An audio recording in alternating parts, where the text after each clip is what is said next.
Hi കൂട്ടുകാരെ, ഇന്ന് ഞാൻ ഇങ്ങനൊരു വിഭവമാണ് തയ്യാറാക്കുന്നത്. അപ്പോൾ എങ്ങനെയാണ് ഈ കടലക്കറി തയ്യാറാക്കണതെന്ന് നോക്കാം. അപ്പോൾ ഗോതമ്പ് അപ്പത്തിൻ്റെ കൂടെ കഴിക്കാനാണ് തയ്യാറാക്കിയിരിക്കുന്നത്. അതുപോലെ എളുപ്പത്തിൽ തയ്യാറാക്കി എടുക്കാനും പറ്റും. അപ്പോൾ ഇതെങ്ങനെയാണ് ചെയ്യുന്നതെന്ന് നോക്കാം. അപ്പോൾ ഗോതമ്പ് അപ്പത്തിൻ്റെ കൂടെ ഒരു കടലക്കറിയും കൂടെ വെക്കുന്നുണ്ട്. അതിനായിട്ട് ഇത്രയും കടലയാണ് എടുത്തിരിക്കുന്നത്. അതിനെ കുക്കറിലോട്ട് ഇട്ട് കൊടുത്തിട്ടുണ്ട്. ഇനി മഞ്ഞൾ പൊടി ഇട്ട് കൊടുക്കുക.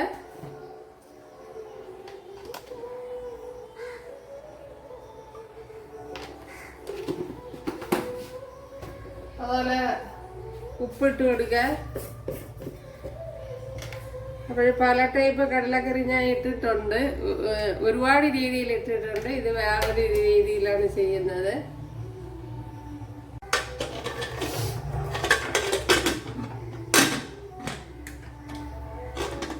ഇപ്പോൾ നമ്മുടെ കടലയെല്ലാം ഇവിടെ വെന്തിട്ടുണ്ട്. കണ്ടല്ല, 5 വിസിലാണ് കൊടുത്തത്. മീഡിയത്തിൽ വെച്ച് 5 വിസില് നല്ലതുപോലെ വെന്ത് വന്നിട്ടുണ്ട്. കണ്ടല്ല. അപ്പോൾ ഇത് ഓവർനൈറ്റ് വെള്ളത്തിൽ ഇട്ടിരുന്നതാണ്. ഇപ്പോൾ ഒരു 2-3 ടേബിൾ സ്പൂൺ കടല ഞാൻ ഇതിനകത്ത് കോരി ഇട്ടിട്ടുണ്ട്. ഇതിനെ ഒന്ന് അരച്ചെടുക്കണം ഫൈനായിട്ട്. അപ്പോൾ ഞാൻ കടല അരച്ച ജാറിലോട്ട് തന്നെ ഒരു സവാള, ഇതുപോലെ മീഡിയം സൈസ് ഒരു സവാള അരിഞ്ഞിട്ട് കൊടുക്കുക.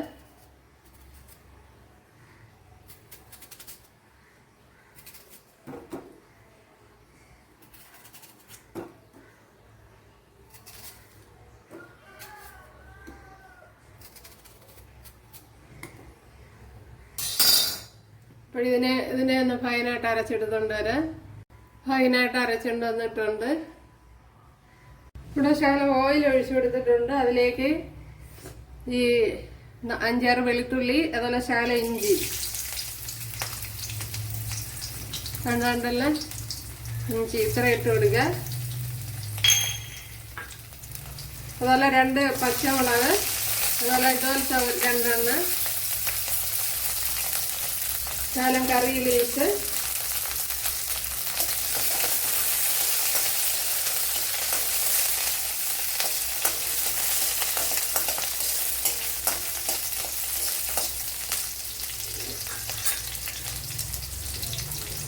അതുപോലെ ഒരു തക്കാളി ഇതുപോലെ എടുത്തിട്ടുണ്ട്. അത് ഇട്ട് കൊടുക്കുക.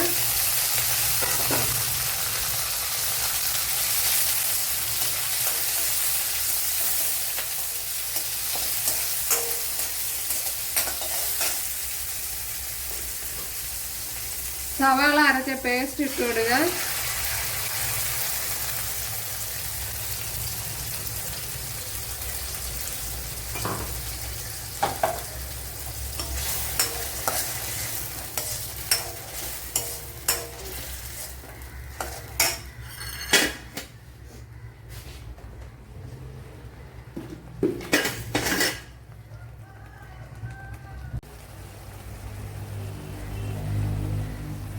ഒരു 2 ടേബിൾ സ്പൂൺ മല്ലിപ്പൊടി,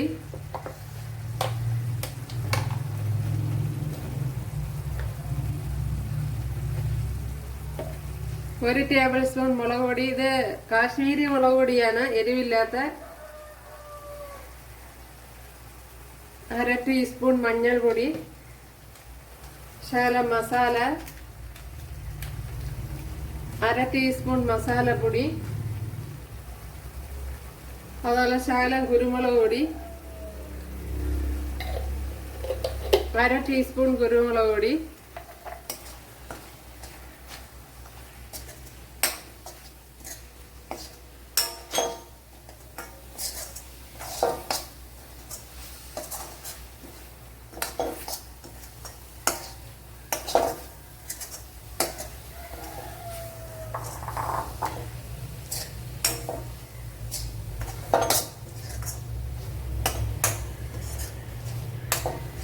ഇപ്പോൾ സവാളയുടെ ആ പച്ച ഒരു ചുവയുണ്ടല്ലോ, അത് നല്ലപോലെ മാറ്റിയെടുക്കണം.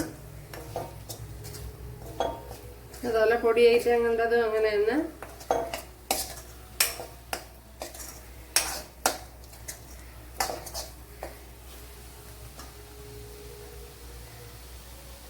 ഒരു ശകലം ഫ്രൈ ചെയ്ത സവാള ഇട്ട് കൊടുക്കുക. അതുണ്ടെങ്കിൽ ഇട്ട് കൊടുത്താൽ മതി. നിർബന്ധമില്ല. ഇപ്പോൾ ഒരു സവാളയാണ് ഫ്രൈ ചെയ്തിട്ട് എടുത്തത്.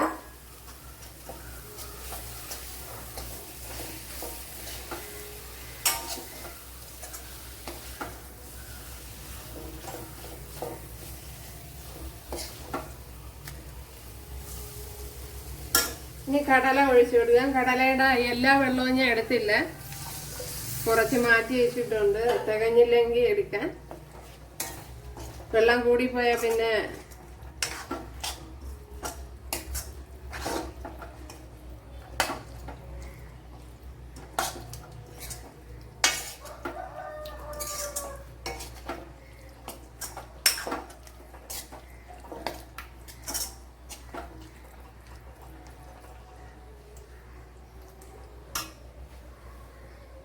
അതുപോലെ നേരത്തെ കുറച്ച് കടല അരച്ച് വെച്ചിരുന്നു, അപ്പോഴതും കൂടെ ഒഴിച്ചു കൊടുക്കാം.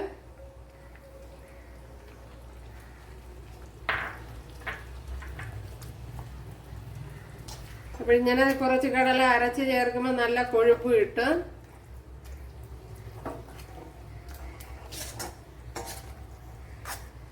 അപ്പോൾ ഇനി ഉപ്പിട്ട് കൊടുക്കാം.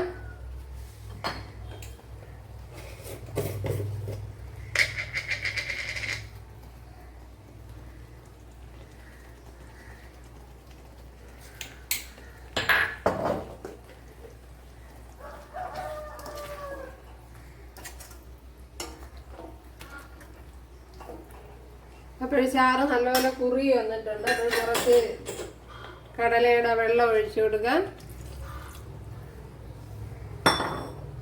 ഈ പൊടിയായിട്ട് ഞങ്ങളുടെ പച്ച ചുവയൊക്കെ ഒന്ന് മാറണമല്ലോ, ഒന്ന് തിളച്ചൊന്ന് കുറുവണം.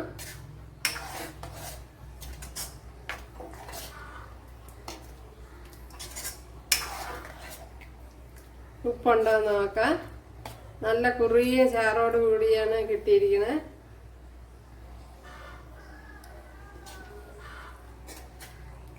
ഉപ്പൊക്കെ ഉണ്ട്, അതുപോലെ നല്ല ടേസ്റ്റും ഉണ്ട്.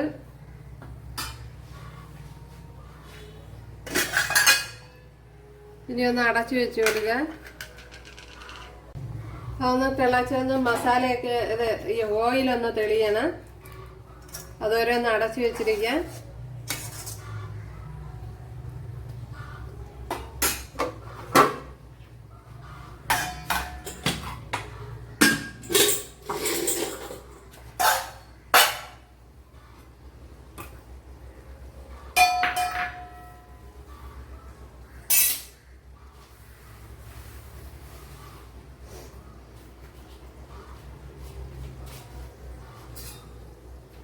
ഇപ്പോൾ ഇവിടെ തിളച്ച് ഓയിലൊക്കെ തെളിഞ്ഞ് വന്നിട്ടുണ്ട്. ഇതിലേക്ക് കുറച്ച് തേങ്ങാപ്പാൽ ഒഴിച്ചു കൊടുക്കുക. നല്ല കട്ട തേങ്ങാപ്പാൽ, അതായത് കോക്കനട്ട് മിൽക്ക്.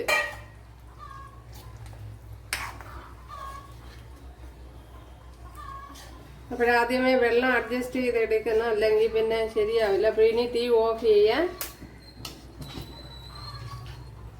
അപ്പോൾ ഉപ്പുണ്ടോ നോക്കാം.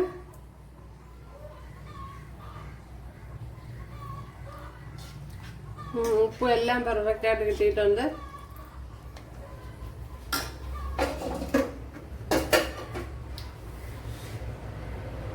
ഇപ്പോൾ 1 ടേബിൾ സ്പൂൺ വെളിച്ചെണ്ണ ഒഴിച്ചു കൊടുത്തിട്ടുണ്ട്. അതിലേക്ക് കടുക് ഇട്ട് കൊടുത്തിട്ടുണ്ട്.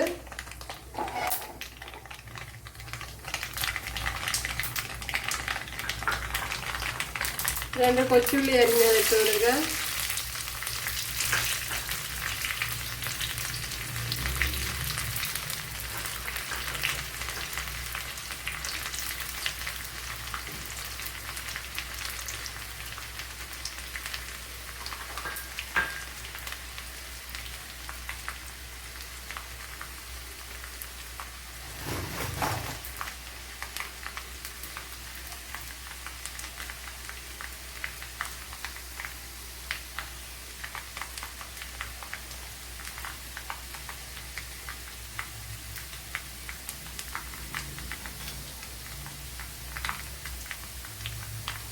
പച്ചമുളക് ഇട്ട് കൊടുക്കുക.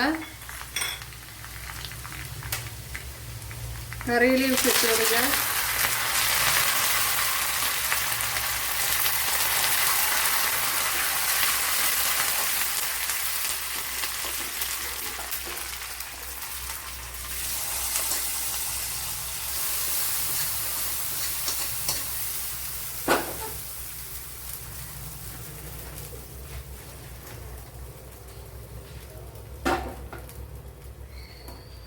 ഇതുണ്ടല്ലേ, നല്ല നല്ല ടേസ്റ്റ് ഉണ്ട്. അപ്പൊ ഞാൻ പല ടൈപ്പ് കടലക്കറി ഇട്ടിട്ടുണ്ട്. ഇതുപോലെ രീതിയിൽ ഇട്ടിട്ടില്ല. ഇനി ശകലം മല്ലിയില ഇട്ട് കൊടുക്കുക. അപ്പോഴും ഗോതമ്പ് അപ്പവും സൂപ്പർ കടലക്കറിയും. അപ്പോഴേ ഇഷ്ടമായാൽ സബ്സ്ക്രൈബ് ചെയ്യുക, എനിക്കൊരു സപ്പോർട്ടാവും.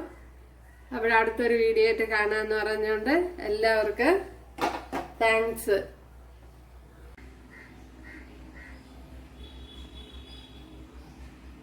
കൂട്ടുകാരെ, സെലിൻ ബ്ലോഗ്സിലേക്ക് സ്വാഗതം. ഇന്നൊരു ഇതുപോലത്തെ ഉള്ള ഒരു വെറൈറ്റി കടലക്കറി നോക്കാം. അതെങ്ങനെയാണ് തയ്യാറാക്കുന്നതെന്ന് നോക്കാം. അപ്പോൾ ഗോതമ്പ് അപ്പത്തിന് കോമ്പിനേഷനായിട്ടാണ് ഇത് ചെയ്തിരിക്കുന്നത്. അപ്പോൾ നോക്കാം ഇതെങ്ങനെയാണ് ചെയ്യണതെന്ന്.